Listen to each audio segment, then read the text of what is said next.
এ ফেরেশতা, এ জমিন, তোমরা যারা জমিন ধ্বংস করে দিতে চাও, আমি আল্লাহও দেখতেছি কেমন গুনাহ হইতেছে।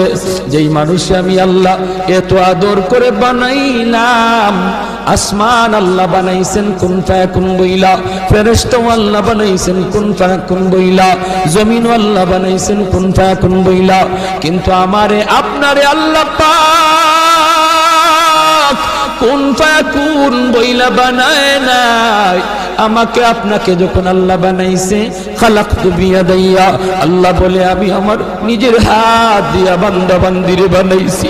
কারণ এই চেহারার মধ্যে এত দামি কপাল, ওই কপাল দিয়া বান্দা আমার কুদরতি কদমে সাজদা দিবে। এই কপালটার এত দাম, এই কপাল কুন ফায়াকুন বললে হয় না, এই কপাল ফেরেশতাদের হাতে বানাইলেও হয় না, আমি আল্লাহ নিজের হাতে বানাইছি।